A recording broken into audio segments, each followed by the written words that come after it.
الحمد لله رب العالمين، والصلاة والسلام على أطهر خلق الله أجمعين، سيدنا محمد صلى الله عليه وسلم. طبتم وطاب لقاؤكم وتبوأتم من جنة الله منزلا. رؤية لحم إنسان مقطع في المنام للعزباء علامة على الخسارة والهم في الحياة الأيام القادمة لها، والله أعلم. وعندما ترى الفتاة العزباء أنها تقطع لحم شخص تعرفه في المنام، فهذا دليل على النفقة من مالها، والله أعلم.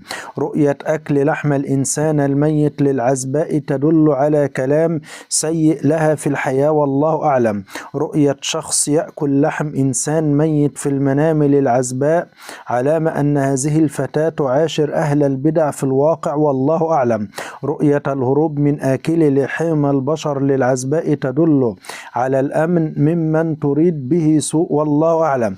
يعني لو هي هربت من واحد عاوز يأكل لحمها، اللي هم الناس اللي بياكلوا لحوم البشر، علامة اللي هي هتهرب من ناس عاوزين يؤذوها في الواقع، والله أعلم. وإذا رأت الفتاة العزباء أن خطيبها يأكل لحم البشر، فهذا يدل على سوء سريرته ونيته، والله أعلم. إذا رأت المرأة المتزوجة أنها تأكل لحم البشر تدل على الذهاب العافية والصحة من حياتها. وإذا رأت المرأة المتزوجة أنها تأكل لحم البشر النيء، فهذا يدل على الغيبة والنميمة، والله أعلم. وأكل لحم البشر المشوي للمتزوجة يدل على سوء معاشرتها في الواقع، والله أعلم. ورؤية أكل لحم إنسان مطبوخ في الحلم يدل على المكائد والفتن في حياة هذه المرأة، والله أعلم. رؤية لحم الزوج مقطع تدل على خسارة ثروة كبيرة في الحياة، والله أعلم. وعندما ترى المرأة المتزوجة أنها تقطع لحم زوجها، فهذا دليل على تبذير أمواله، والله أعلم. رؤية أكل لحم الإنسان الميت للمتزوجة تدل على ظلم أهلها من بعدها، والله أعلم. ورؤية شخص يأكل لحم شخص في الحلم للمتزوجة علامة على الخوف والقلق في الحياة. رؤية الهروب من آكل لحوم البشر للمتزوجة تدل على النجاة من أذى كبير.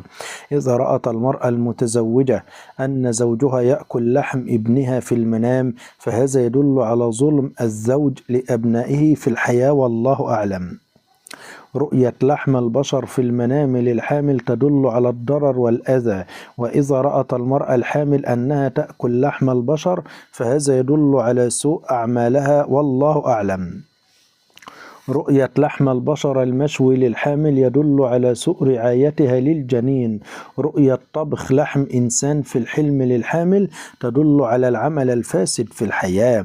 رؤية لحم البشر المقطع على الأرض في المنام للحامل علامة على خسارة الجنين، والله أعلم. وعندما ترى المرأة الحامل أنها تقطع لحم إنسان، فهذا دليل على التبذير والإسراف على حساب الآخرين، والله أعلم.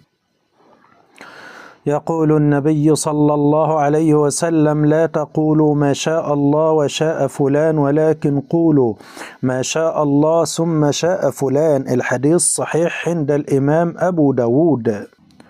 يقول النبي صلى الله عليه وسلم: إني رأيت كأن عمود الكتاب انتزع من تحت وسادتي، فأتبعته بصري فإذا هو نور ساطع عمد بي إلى الشام، ألا وإن الإيمان إذا وقعت الفتن بالشام.